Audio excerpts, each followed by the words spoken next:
பண்ணிடலாம். இவ்வளோதான் ப்ளவுஸ் பட்டிக்கு.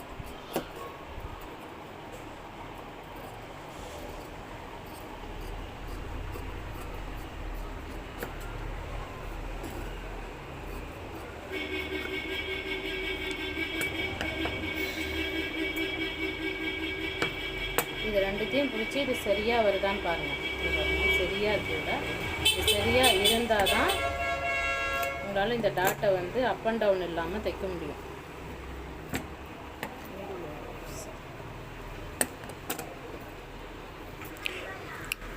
ஒரு ஹோல்ஸ் போட்டுக்கோங்க. ஹோல்ஸ் போட்டு ஒரு பெரிய ஊசி வச்சு ஹோல்ஸ் போட்டுக்கோங்க. அப்போ உங்களுக்கு வந்து அளவு கரெக்டாக வரும். அந்த சைடு மார்க் பண்ணால் உங்களுக்கு சரியாக இருக்கும்.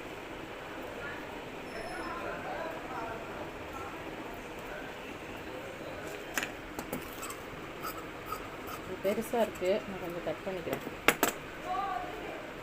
இதுதாங்க. இப்போ நெக்கு வந்து ஒருத்தவங்களுக்கு லூஸ் வருதுன்னா நீங்கள் இந்த இடத்துல கொஞ்சம் லைட்டாக எடுக்கலாம், தப்பு இல்லை. கற்றுக்கிறவங்களுக்கு சொல்கிறேன், இந்த இடத்துல கொஞ்சம் லைட்டாக எடுக்கலாம், எடுத்தால் ஒன்றும் தெரியாது. அடுத்து வந்து பட்டி.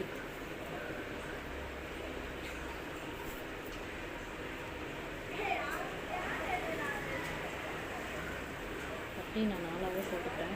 என்கிட்ட துணி நிறையா இருக்குது, ஆனால் நான் 4 பீஸாகவே போட்டுக்கிறேன். 4 பீஸ் தான் வைக்கணும் பட்டிக்கு. 2 வச்சு அப்படியே முன்ன பின்ன தைச்சிங்கன்னா ஸ்ட்ரிப்னஸ் கிடைக்காது. ஸ்ட்ரிப்பாக இருந்தால் தான் ப்ளவுஸ் வந்து நல்லாயிருக்கும்.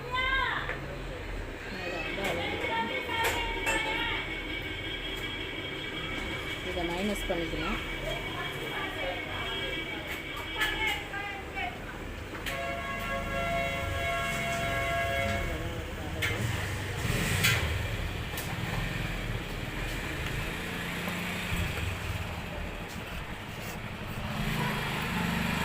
அப்படியே நான் கட் பண்ணியே தைச்சிருவேன்.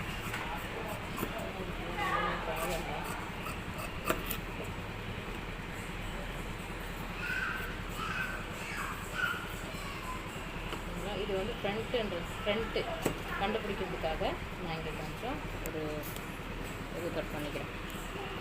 அவ்வளோதான் ப்ளவுஸ். இதையே போட்டு நீங்கள் தைச்சிங்கன்னா உங்களுக்கு இது ஈஸியாக இருக்கும். கற்றுக்கிறவங்க, கிளாஸ் கற்றுக்கிறவங்க இப்படி கற்றுக்கிட்டிங்கன்னா உங்களுக்கு வந்து நீங்கள் ஈஸியாக ஒரே நாளில் நீங்கள் வந்து தைச்சிடலாம் ப்ளவுஸ்.